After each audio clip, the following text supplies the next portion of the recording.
Vamos a dar inicio a la conferencia La evolución de los indicadores como parámetro de justiciabilidad de las Naciones Unidas con el maestro Alfonso Chacón Mata de la Universidad de Costa Rica, para lo cual me voy a permitir leer un poco de su gran trayectoria. El profesor Alfonso Chacón Mata es abogado costarricense, máster en Protección Internacional de Derechos Humanos de la Universidad de Alcalá de Henares, España, y máster en Derecho del Trabajo y Seguridad Social de la UNED, Costa Rica, profesor de la Facultad de Derecho y del posgrado de Trabajo Social de la Universidad de Costa Rica, profesor en la Maestría de Derechos Humanos y Educación para la Paz de la Universidad Nacional, presidente del Comité Ético Científico de la Universidad de Costa Rica. Tiene una treintena de publicaciones en revistas en España, Colombia, México y Costa Rica, y es autor de 2 libros. Muchísimas gracias, maestro Alfonso, por estar esta tarde con nosotros y compartir lo que usted ha investigado. Muchas gracias, le cedo la palabra.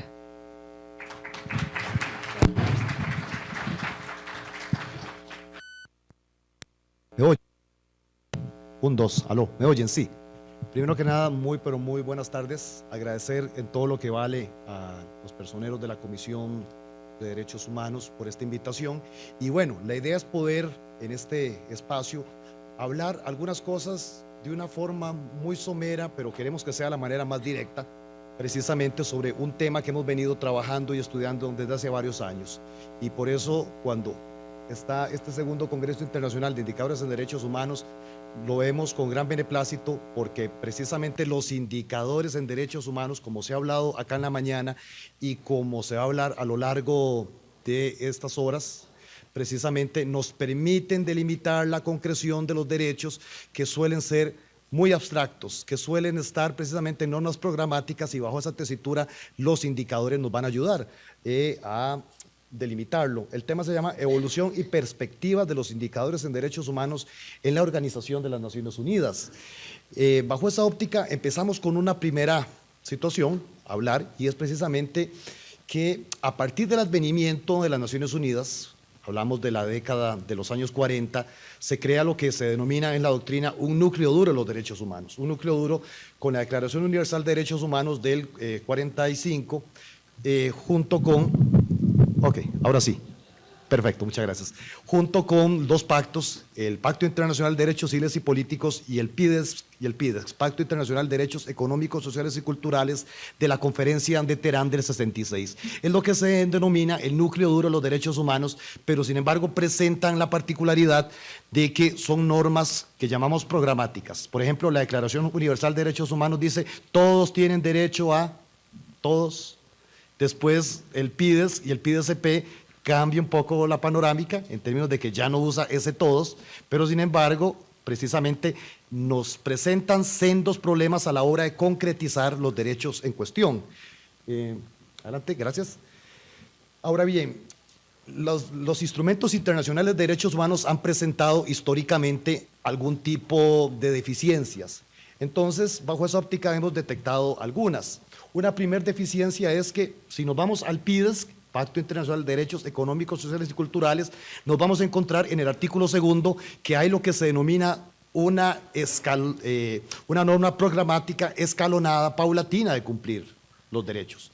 El artículo 2.1 dice que los estados cumplirán, que los estados llevarán a cabo los derechos según la disponibilidad de sus recursos. Entonces ya ahí nos ponen en una encrucijada bastante grande desde primera instancia. Si el estado se supone que no tiene recursos o hace, entre comillas, todo lo factible por atender los derechos, bueno, es escalonado, es progresivo. Algún día, realmente ahí estamos encontrando una deficiencia pavorosa que tienen los instrumentos. Los instrumentos en derechos humanos, en general, establecen lo que se llama también el sistema de monitoreo a través de los informes. Bueno, ya que los derechos no están tan concretos, que no hay indicadores de justiciabilidad, usted me va a presentar a mí, como Estado suscriptor, una serie de informes anuales cada 5 años, dependiendo del tratado, y en esos informes vamos a tratar, en el seno de las Naciones Unidas, de monitorear el desarrollo, el desenlace de los derechos. Pero obviamente ese sistema de control se queda muy débil, realmente ha habido muchas críticas en cuanto al sistema, siguiente, gracias, de control. Igualmente, los derechos no vienen sucedidos de métricas o contenidos deseables, como decíamos anteriormente. El ejemplo, no sé, para poner uno de los muchos que pueden haber, el artículo 13 del PIDES, que habla sobre el derecho a la educación, habla que la educación primaria es obligatoria, que la técnica, pero bueno, no nos da algunos parámetros, algunas ideas, precisamente para poder, estudiar, para poder supervisar, controlar el acceso a ese tipo de derecho, para poder controlar el cumplimiento del Estado de ese tipo de derecho. Realmente las normas se quedan vacías y por eso es la necesidad de los indicadores, como vamos a ir viendo sucesivamente. También hay una cuestión que quiero dejar clara desde un inicio, y es que desde la misma gestación de las Naciones Unidas, el sistema de control de indicadores para los derechos humanos estuvo ayuno. Y también vamos más allá, la posibilidad de la tutela de los derechos humanos realmente estuvo muy ayuna. Bueno, puede ser esto anacrónico lo que estoy diciendo, pero realmente la única mención que había, el artículo 68 de la Carta de la ONU crea el ECOSOC. El ECOSOC es el Comité Económico y Social de las Naciones Unidas, que a su vez tiene una serie de labores en derechos sociales, en derechos humanos, pero hasta ahí. No se estableció en primera instancia un Consejo de Derechos Humanos en los años 40, sino que se le deja al ECOSOC, y el ECOSOC precisamente tiene competencia de establecer precisamente comisiones, y una de ellas es la promoción de derechos humanos. Gracias. ¿Y qué hace el ECOSOC? Hasta 1947 crea la Comisión de Derechos Humanos. Hoy en día es precisamente el Consejo de Derechos Humanos, mudó en el 2006, pero no nos vamos a meter porque eso es realmente otro tema. Pero sin embargo, lo que quiero llamar a reflexionar es que desde los años 40 la preocupación de concretizar, de generar indicadores de derechos humanos no estuvo muy presente en los estados realmente que suscriben este convenio. La comisión estuvo compuesta por 53 miembros y simplemente, bueno, se creó una comisión de derechos humanos, pero estaba también atada de manos. No tenía como competencias muy específicas. No es sino con el procedimiento 1235, que es la resolución del ECOSOC, que es precisamente la que le da la posibilidad a la comisión de conocer lo que se llamaban aquellas violaciones masivas de derechos humanos, de colonización del apartheid. Acordémonos o centrémonos en la guerra bipolar rígida, ese oprobioso y denigrante apartheid en Sudáfrica, y que no dista mucho de muchos apartheids contemporáneos que está creando la humanidad, desgraciadamente. El asunto es que el procedimiento 1235 es el que genera una posibilidad de denuncia de ese tipo de violaciones. Posteriormente, ese procedimiento 1235 se complementa con el 1503 en 1970 y es una posibilidad que tienen las personas de presentar violaciones a los derechos humanos. Se dio, por ejemplo, toda la coyuntura de Pinochet, por ejemplo, en los años 70, de todo lo que llamamos la doctrina de la seguridad nacional, tan nefasta para América Latina, y bueno, había que presentar violaciones de derechos humanos. Iban a las Naciones Unidas allá en Ginebra y no había cómo. Entonces quiero reflexionar sobre esto, porque no crean que desde un inicio el sistema de las Naciones Unidas se genera como un espacio pletórico, amplio, vengan, no.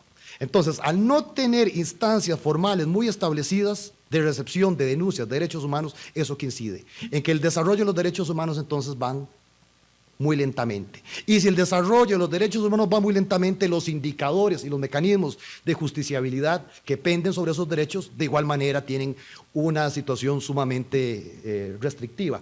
Seguimos, si es tan amable.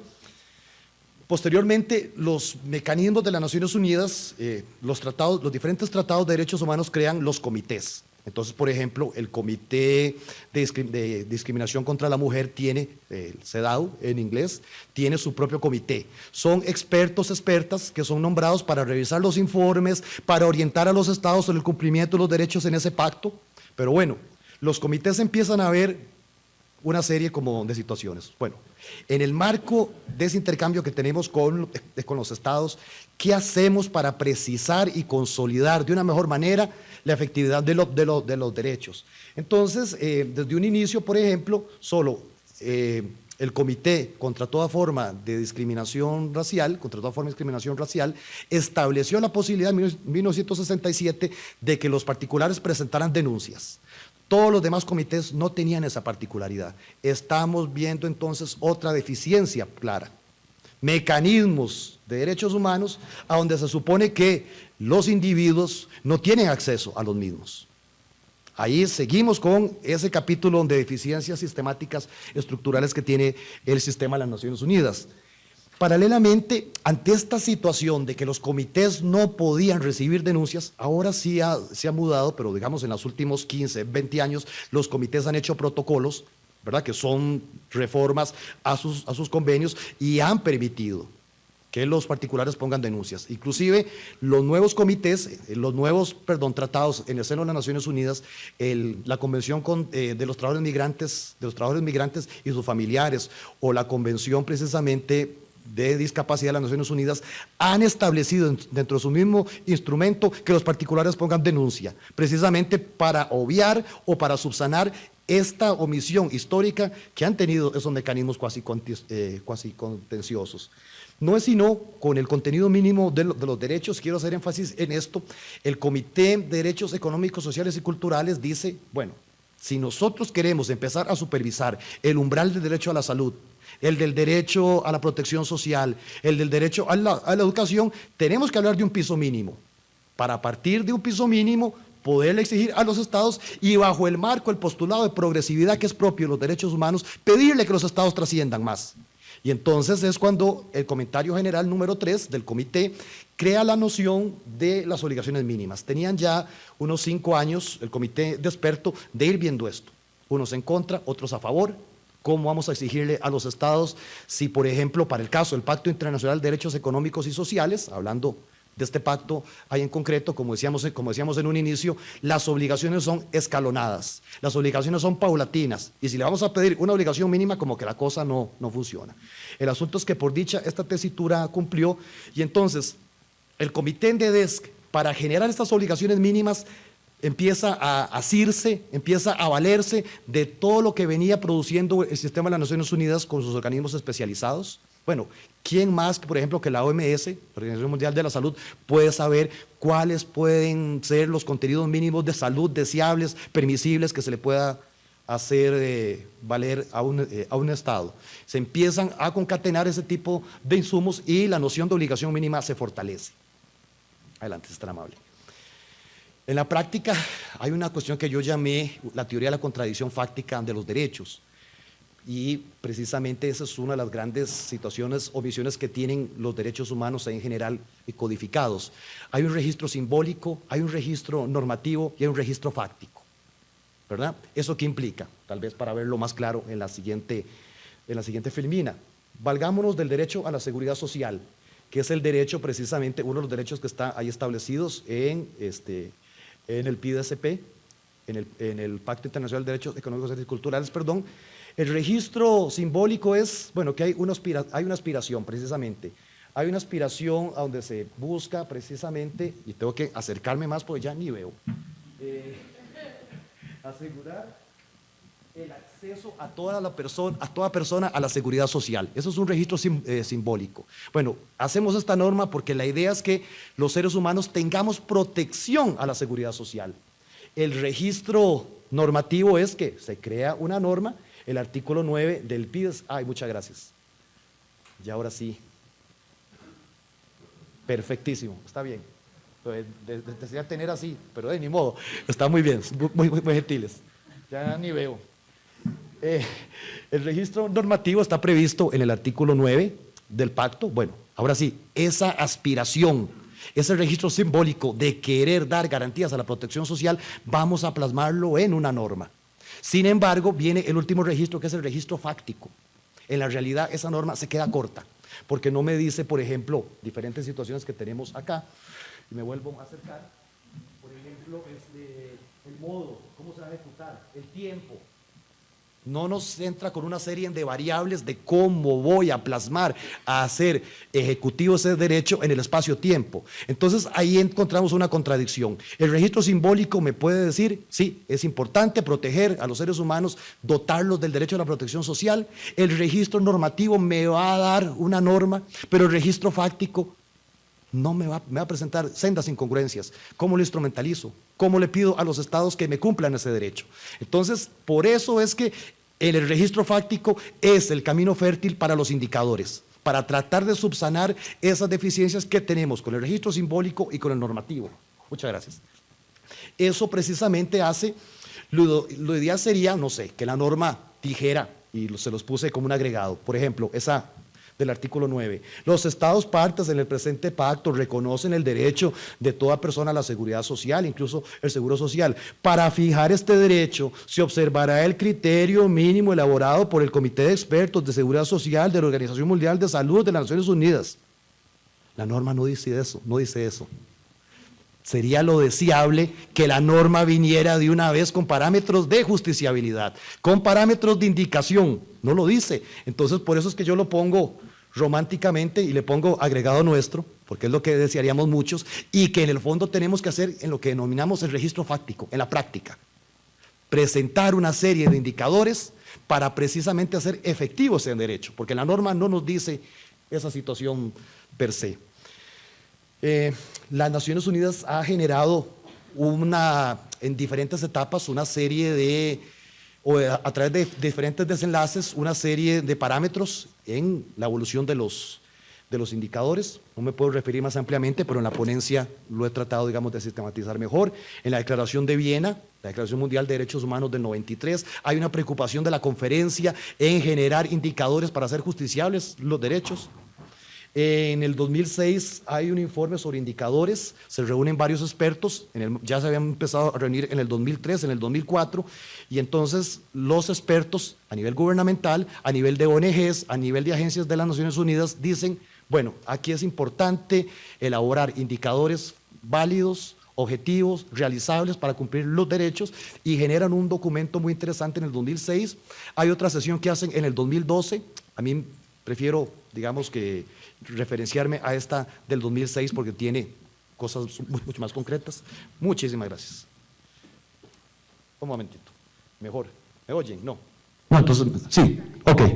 Mejor para quedar cerca y poder ver. Y me oigo más, y para que me oigan ahí atrás también. Ok, seguimos, si es tan amable entonces, hablando. Sin duda alguna, el informe de desarrollo humano del PNUD del 2000 marca todo un hito. Marca todo un hito porque introdujo por primera vez la necesidad de visualizar el uso de indicadores como una herramienta suma valía para el ámbito de los derechos humanos. Paralelamente se establecen una serie de mediciones compuestas en la noción de desarrollo humano, mide el progreso general de un país en 3 dimensiones básicas de desarrollo, a saber, la longevidad, los conocimientos y un nivel de vida decoroso. Se mide a partir de la esperanza de vida, el nivel de educación, alfabetización. Hay, por decirlo así, como algunos criterios de esta naturaleza. Algunos objetores a este tipo de índice, bueno, dicen que es apenas una parte del iceberg de la medición del desarrollo humano. La escuela holandesa de Rotterdam, por ejemplo, estableció su propia medición de desarrollo humano en función del derecho a la cultura, en función de los espacios de ocio, de desarrollo, de bienestar, pero bueno, son diferentes posibilidades. Muchas gracias.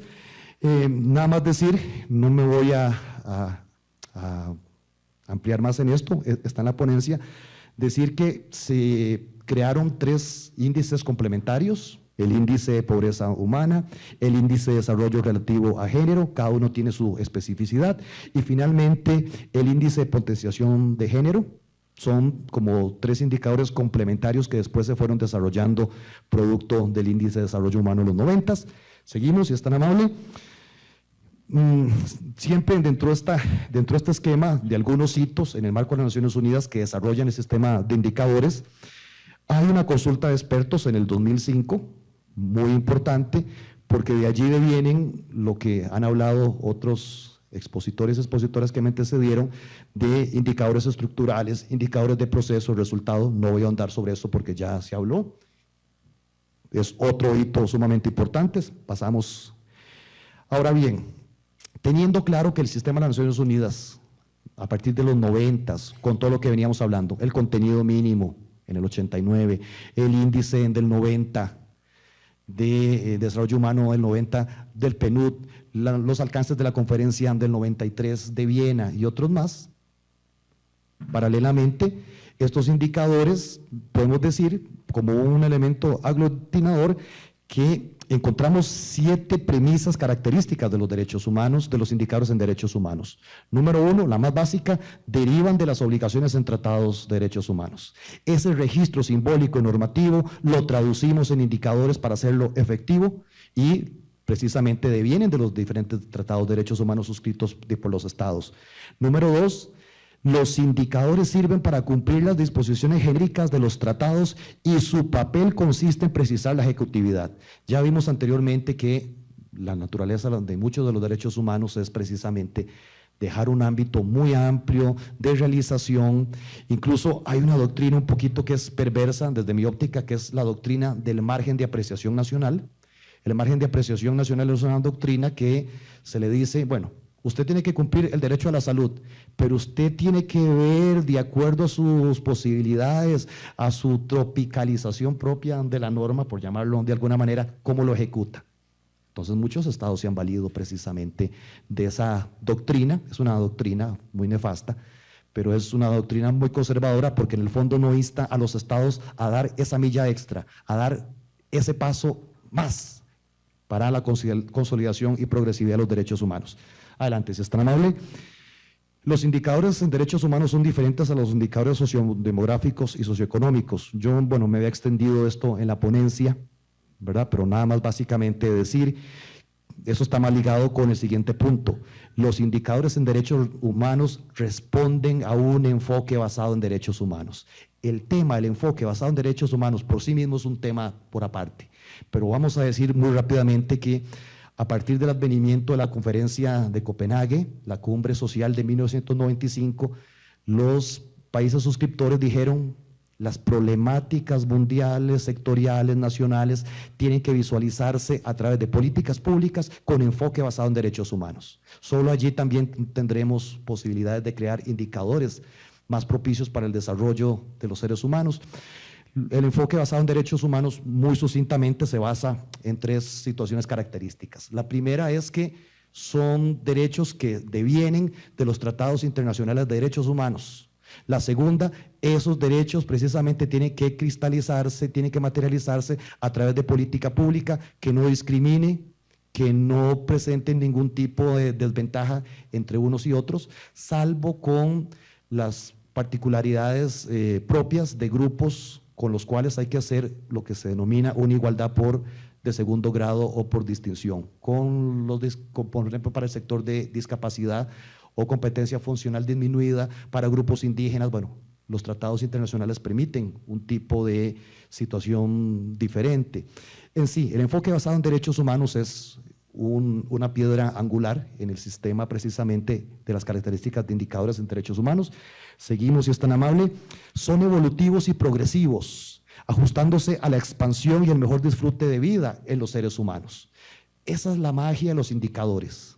El indicador me permite tener una situación actual y si el Estado me presenta indicadores de cumplimiento que precisamente son más restrictivos, estamos precisamente yendo en contra de la evolución y progresividad de los derechos humanos. Ya hay un librito muy interesante de Abramovich y Curtis, que es precisamente la justiciabilidad de los derechos sociales, y ya hay antecedentes de diferentes tribunales internacionales de protección de derechos humanos en donde se ha condenado a los estados por violentar el principio de progresividad. Para arriba todo lo que quiera, para abajo usted no me disminuye. Y eso yo solo lo sé si precisamente hago eco a los indicadores de cumplimiento. Número 6, están sujetos a rendición de cuentas. Bueno, los indicadores nos permiten esa rendición de cuentas. Nos permiten ante las autoridades públicas, políticas y de cualquier índole poder precisamente presentarnos y decir, bueno, mire, aquí hay una disminución de los derechos. Y a contrario censo o en contrapartida, los mismos poderes públicos pueden decir, Bueno, aquí estamos, en un marco de rendición de cuentas, viendo y informándoles cómo estamos cumpliendo el derecho a la vivienda, por ejemplo, con colectividades que están desposeídas de la misma, ¿verdad? En Costa Rica les llamamos precarios, chabolas en España, ¿sí? En fin, ese tipo de situaciones precisamente es lo importante en el marco de rendición de cuentas. Y finalmente, uno de los aspectos más esenciales, los indicadores en derechos humanos nos permiten ejercer el rol de construir ciudadanía social. T.H. Marshall hablaba de la ciudadanía política, civil, económica, pero esto ha ido evolucionando. Hay autores que en lo particular a mí me gustan mucho, María José Añón Roig, cuando nos dice que pasamos de la ciudadanía republicana, de esa ciudadanía entendida que tenemos que tener la mayoría de edad para ir a votar y a hacer fila. Esa ciudadanía realmente es restrictiva, esa ciudadanía es lesiva. La verdadera ciudadanía social es aquella que empodera a los ciudadanos de derechos, los hace ver parte de una colectividad y como parte de esa visualización de una colectividad exige y demanda que los ciudadanos pidan a los poderes públicos, que los ciudadanos controlen a los poderes públicos a través de su accionar y que puedan a través de los diferentes remedios jurisdiccionales, fácticos, la democracia de las calles, también poder pedir esos espacios de cumplimiento a la sociedad, a los poderes públicos. De allí que solo el margen de construcción de ciudadanía social nos da para hablar bastante, pero seguimos rápidamente. Tipos de indicadores en derechos humanos que ha desarrollado la Organización de Naciones Unidas. Seguimos. Nada más vamos a ejemplificar 3 tipos de indicadores porque son muchos y obviamente nada más es una cuestión sucinta y el tiempo apremia. Decir que indicadores en derecho a la salud, el Comité de Derechos Económicos Sociales se basa de la observación general número 14. Esta observación es una observación de antología, de cabecera, porque es la del derecho al disfrute del más alto nivel posible de salud. Es un comentario muy holístico, muy rico en doctrina dura. Salud no es solo que estamos enfermos y vamos donde un médico nos ponen una inyección, una aspirina. No, salud va más allá. Una noción integral de salud en todos los niveles. Muy interesante. El asunto es que a partir de esta observación general, el comité en DEDESC le impone a los estados que en su informe que tienen que dar sobre el cumplimiento del Pacto Internacional de Derechos Económicos, Sociales y Culturales, tienen que acogerse a una serie de pautas y de principios de accesibilidad, de distribución, de sectorización del servicio de salud. Establece una serie de principios y de pautas de indicadores de medición y entonces le pide a los estados que cuando se refieran al derecho a la salud lo hagan basado en estos indicadores. Fue un trabajo en conjunto con la OMS y con la UNICEF, ¿verdad? La Organización Mundial de la Salud y la instancia también de las Naciones Unidas que ve los derechos de la niñez, de la infancia en general, y es una observación muy rica. La idea es que estas bases sean utilizadas cada 5 años en los informes que presentan los estados. Igualmente tenemos que hacer mención al exrelator, ya hoy en día es el relator de las Naciones Unidas sobre el derecho a la salud, Paul Hunt. Paul Hunt igualmente hace un esfuerzo sumamente interesante de aquellos indicadores que hablábamos anteriormente, de estructurales, de proceso, de resultado, cómo se podrían visualizar en el marco del derecho a la salud. Para los que están metidos en el campo del derecho a la salud, creo que es muy rico, es un aporte que hace el relator especial de las Naciones Unidas y es un ejemplo de cómo en el seno de las Naciones Unidas se han gestado indicadores para tratar de hacer efectivo ese derecho. Otro ejemplo muy rápido es los indicadores de trabajo decente de la OIT. La OIT acuña a finales de los 90, creo que es en el año 99, su noción de trabajo decente en el marco de la Conferencia Internacional número 87. Dice, el trabajo decente es el trabajo productivo en condiciones de libertad, equidad, seguridad y dignidad, en el cual los derechos son protegidos y que cuenta con una adecuada protección social. Basado en esa noción de trabajo decente, se establecen una serie de indicadores, los remunerativos, que tienen que ver con la ocupación productiva y justamente remunerada en el seno, por ejemplo, de los salarios mínimos de cada país, indicadores contractuales, que tienen que ver, por ejemplo, con una serie de subindicadores, condiciones de libertad, qué tanto yo como trabajador tengo la posibilidad en el marco de una relación laboral de tener lo que llamamos en derecho un contrato de adhesión, el contrato de adhesión, no sé cómo funcionan acá las tarjetas de crédito, pero creo que funcionan en todo lado igual, en términos de que usted va y firma un contrato de adhesión y punto. Si usted no puede hacer casi que lo toma o lo deja, bueno, en ese marco de condiciones de libertad contractuales para los trabajadores, ¿en qué sentido tiene condiciones que son muy adhesivas y muy lesivas? Otro indicador, seguimos, son los indicadores discriminativos y los indicadores con medidas de seguridad ocupacional. Seguimos, por efectos de tiempo, gracias. Otro indicador es el respeto a la dignidad. Se refiere a las formas en que el trabajador o trabajadora está invirtiendo su vida en la labor cotidiana desplegada. Eso es muy interesante. En qué medida la utopía del no trabajo, como decía, hay un autor, nos da o nos regala un espacio para que como seres humanos construyamos otro tipo como de alternativas. De allí, por ejemplo, las tendencias de flexibilidad laboral, que son aquellas tendencias que buscan que no haya jornadas mínimas, son aquellas tendencias que buscan que no hayan, que el trabajador esté casi que a disposición del empleador cuando él quiera, que le puede cambiar las jornadas cuando él quiera. Entonces pierde ese respeto a la dignidad porque no puede, por ejemplo, llevar un curso, porque sabe que le pueden variar la semana que viene su horario, o si va a salir, ya no puede salir. O sea, cosas de ese tipo. Este indicador de respeto a la dignidad lo ha venido a ir materializando en el marco precisamente de las tendencias de flexibilidad. Vamos con la última parte, ahora sí. Ahorita, ¿qué problemáticas y qué desafíos actuales vemos en materia de indicadores en el marco de las Naciones Unidas? Y para ejemplificar eso, vamos a valernos de dos situaciones contemporáneas. Precisamente, una que es la Declaración del Milenio, aunque ni tan contemporánea porque estaba para 15 años, del 2000 al 2015 ya terminó, pero sí es importante hacer función de que la Declaración del Milenio es como un resultado concatenado último de querer articular objetivos, metas e indicadores, aprovechándose de todo el acervo, de toda la experiencia integrada de las Naciones Unidas.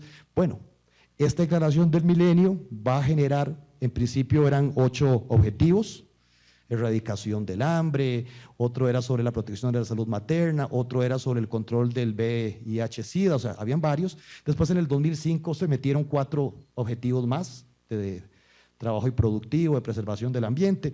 No vamos a ahondar más en ello, solo lo que me interesa es relatar, si es tan amable, de que los objetivos y metas de desarrollo del milenio revisten un primer marco de monitoreo global que consistió en una lista de 18 metas y 48 indicadores que debían responder a 8 objetivos específicos a saber. Nada más hicimos, para manera de ejemplificar, una tablita con solo uno de los objetivos. El primer objetivo es erradicar la pobreza extrema y el hambre. Nada más para ejemplificar, vean que el objetivo viene con 3 metas.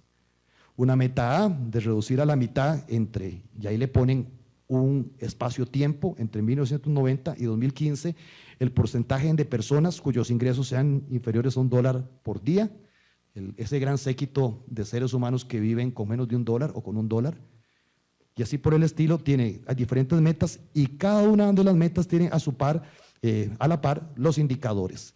Es una manera precisamente que la Declaración de Desarrollo del Milenio busca hacer operativos los objetivos.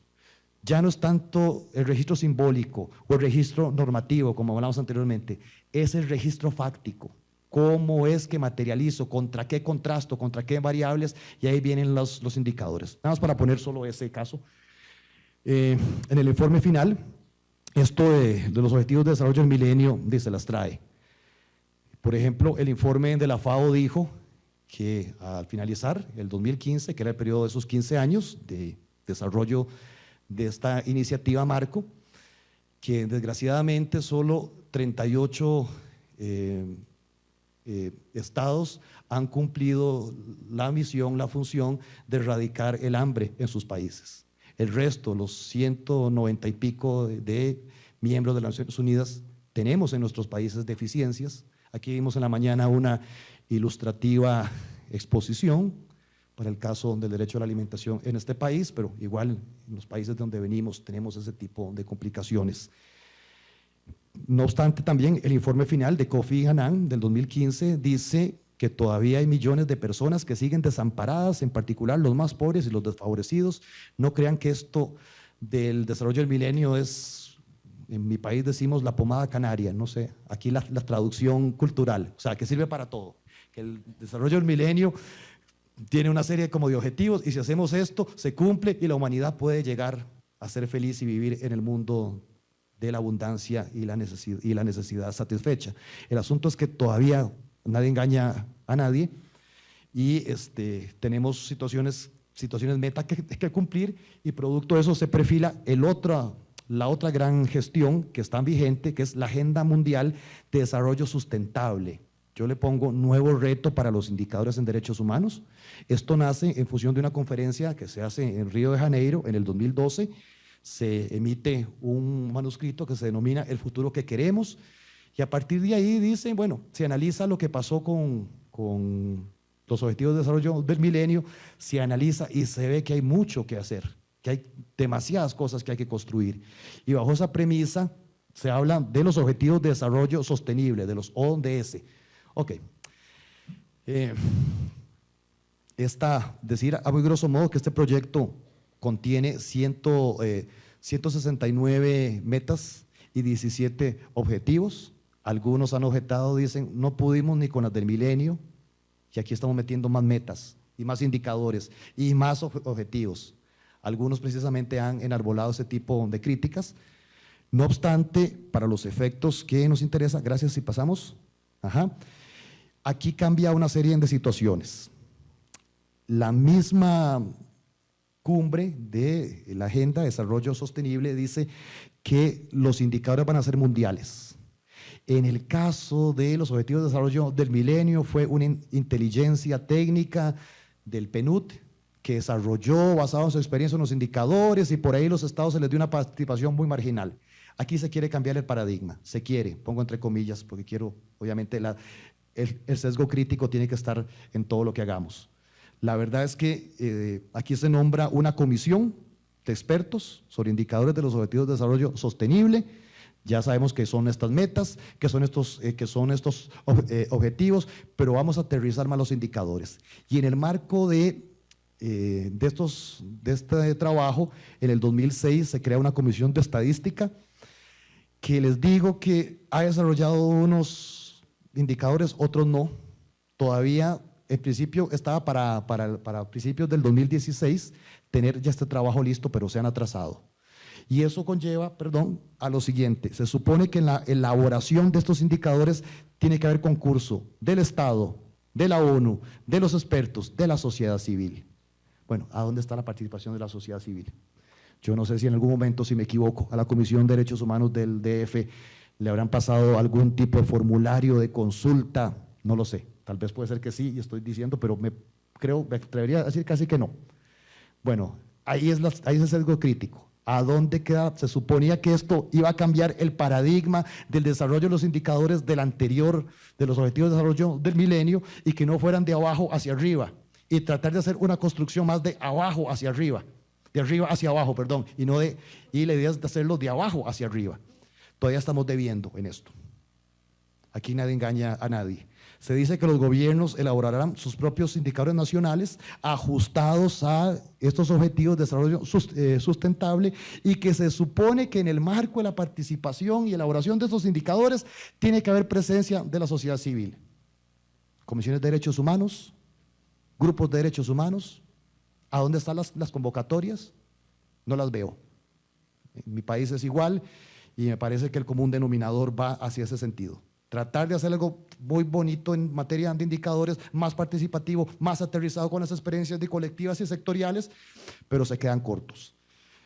Y consideraciones finales. La ONU no estableció una institucionalidad fuerte de defensa de los derechos humanos desde un inicio. Tiene en su carta 3 referencias a la paz, la seguridad, los derechos humanos, pero como vimos en una filmina, le tiró el asunto de los derechos humanos a la ECOSOC, y la ECOSOC hasta 20 años después es que crea la Comisión de Derechos Humanos. No, perdón, en el 47 y la Comisión en el 67, y en el 70, hasta 20 años después de ser creada, generan 2 procedimientos para empezar a tutelar y a recibir denuncias en derechos humanos. 20 años tarde. Seguimos igualmente. La denuncia de los particulares no era recibida y esta situación produjo un atraso considerable en los niveles de desarrollo de los derechos humanos. Instancias de desarrollos humanos que no permiten locus standi, participación de los denunciantes.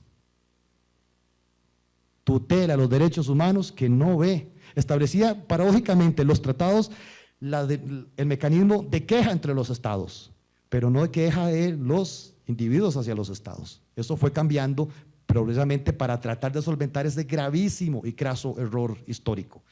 Los comités de los tratados en su gran mayoría reprodujeron esa carencia, es decir, ausencia de mecanismos de control y de presentación de denuncias individuales, y de ahí fue que el comité de DESC, que lo digo anecdóticamente, el comité de DESC no fue creado por el mismo tratado.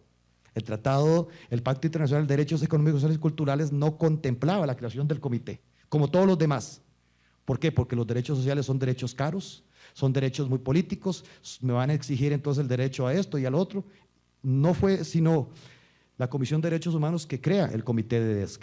Eso es como un paréntesis, para que veamos también la problemática de cómo tampoco los estados no eran muy proclives a tener sus mecanismos celadores y contralores. Y en el 90 desarrolla el concepto de contenidos mínimos que hemos hablado.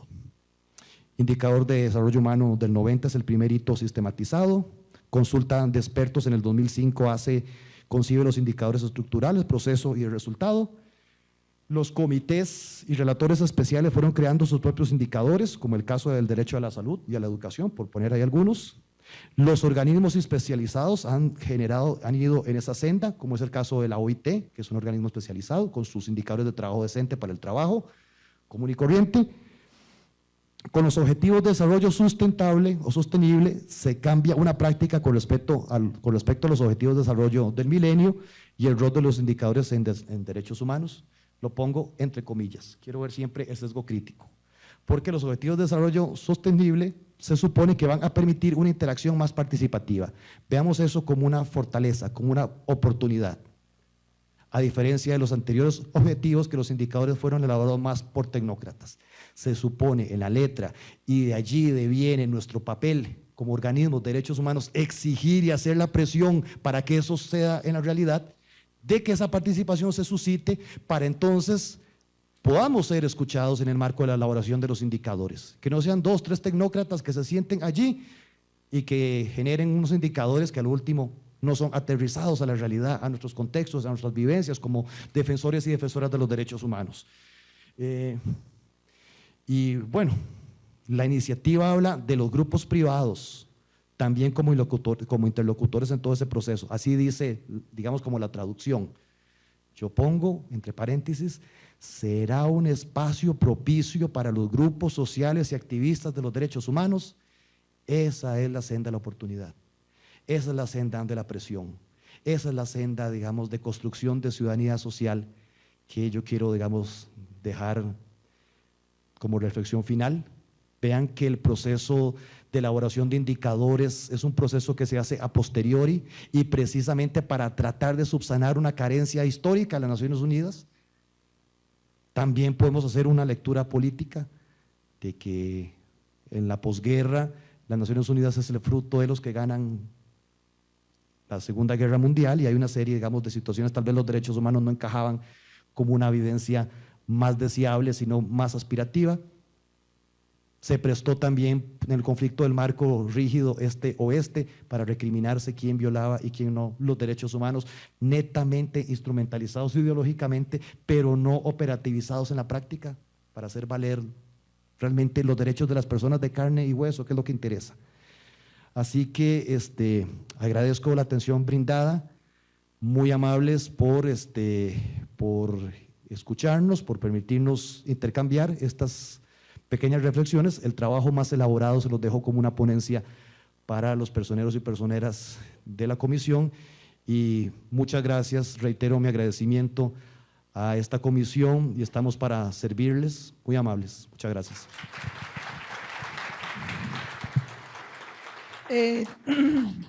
Por favor, todavía tenemos 2 preguntas. Gracias, profesor Alfonso Chacón Mata. Tenemos aquí 2 preguntas que nos hicieron llegar, si nos puede él apoyar a contestarlas. Dice, ¿todos los derechos se pueden medir? ¿Cómo se puede medir la incidencia de la pobreza en la violación a los derechos humanos? Y la otra pregunta es, ¿qué opinión le merece la posible regresión de los derechos de las mujeres y si existen estudios donde muestren esta regresión? Y también nos pide si puede dar luz para conocer sobre los derechos más vulnerados de este grupo. Por favor, profesor. Aló, sí. Rápidamente, en cuanto a la primera preocupación, si todos los derechos se pueden medir, bueno, la verdad es que hay derechos que han sido más desarrollados en su medición, más concretos. Por ejemplo, para ponerles algún caso ejemplificante, el derecho a la libertad de información ha conllevado inclusive diferentes índices. La Comisión Interamericana de Derechos Humanos, en el marco de las relatorías, y el relator de las Naciones Unidas, Fran Larrue, han hecho declaraciones conjuntas para tratar de establecer medidas de cuantificación de qué se entiende en el marco de una sociedad libre el derecho a la información, pero es uno de los ejemplos que ahorita está siendo muy difícilmente medido. El caso de los derechos culturales, yo quería meterlo como un apéndice, pero en muy buena hora las expositoras que tuvimos en videoconferencia nos presentaron la dificultad que hay para transversalizar los derechos culturales. Son, para ponerles esos dos ejemplos, casos a donde han habido problemas de medición. Creo que esto es evolutivo, creo que esto necesita el aporte, el asocio de muchos actores para ir concretizando, pero definitivamente la aspiración de uno como una persona que está metida en el campo de los derechos humanos es que podamos tener métricas para todos los derechos humanos, pero en la práctica solo les puse ese par de ejemplos para definitivamente decir que ahorita estamos en ese proceso y continuo y no es factible para todos los estados. La segunda pregunta está muy relacionada con la regresividad de los derechos de las mujeres, si más no me equivoco, perdón, para nada más hacer eco acá. Bueno, y todo el concepto de feminización de la pobreza, por ejemplo.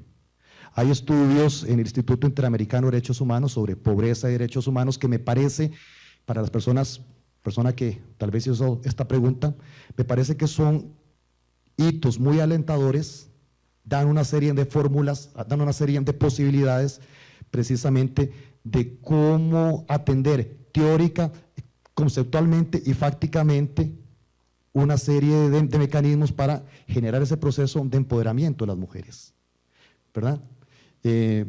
Yo, digamos, lo remito a este tipo de situaciones porque efectivamente el mundo de las mujeres y los derechos de las mujeres, estamos celebrando su día, pero cada vez tenemos que cuantificar qué son los derechos que son violentados en su dimensión de regresividad, que son los derechos que son más violentados por omisión y por acción.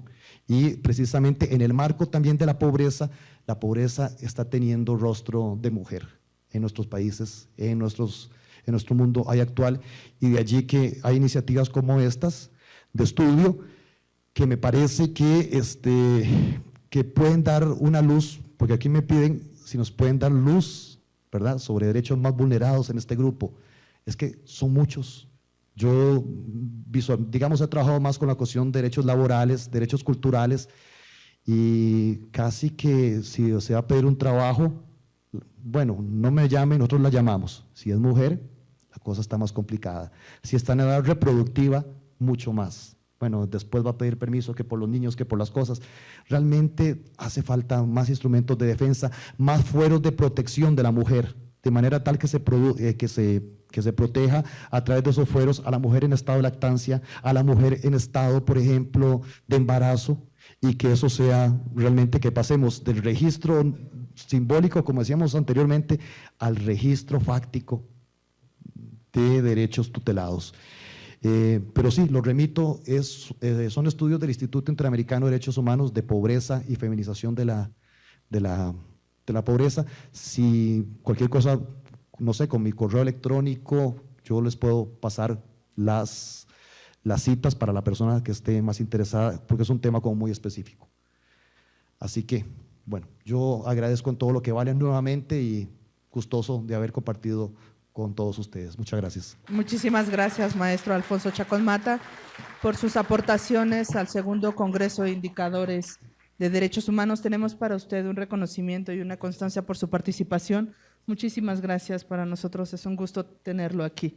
Un fuerte aplauso, por favor.